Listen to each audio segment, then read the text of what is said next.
Watching a senior loved one's dementia symptoms progress to the point that they need ongoing support can be difficult. And when it comes time to transition to a memory care facility, Artis Senior Living is there to help. And joining us today to talk about some ways we can make that transition a little easier is Mary Underwood with Artis Senior Living. Thanks for being here, Mary. Good to see you again. So what's the most important thing to keep in mind when it comes to planning that transition to memory care?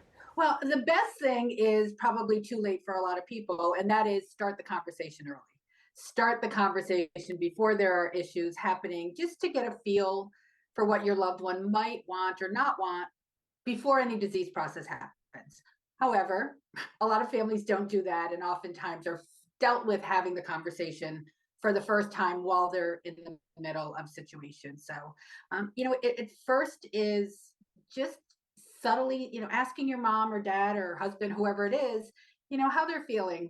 I notice your memory seems a little bit off, and just wondering if you notice the same thing, or how are you feeling?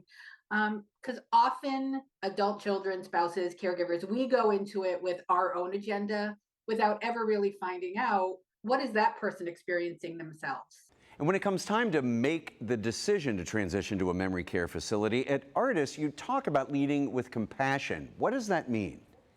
It means talking with your heart, not with your brain. That oftentimes, again, we sit down and say, Dad, you're having trouble with driving and doing your medications.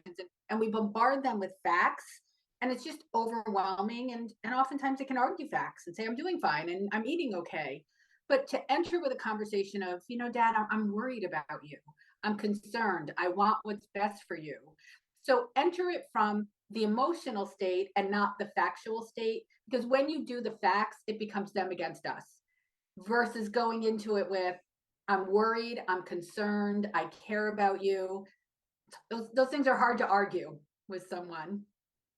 And Mary, when someone's making that transition, how do you know what to bring with you to make your loved one feel comfortable?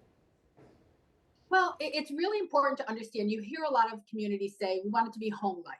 We don't want it to be home-like. We want it to be their home, because it is their home. So what is the chair that they sit in? What color do they want their suite painted? What can we do to make it home?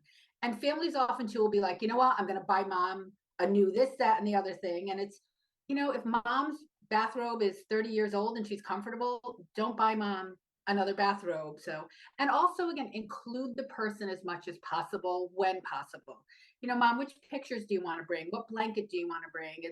Let's give them as much control as possible, but don't worry about how pretty it is. Worry about what are those things that make this home for their loved one.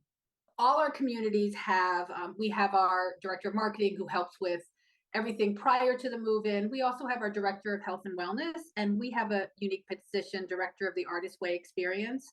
And their job is really to help transition. They'll help with determining what should we bring, how should we have that move-in happen. And then they're there to help communicate for the first 24, 48 hours and certainly much after that.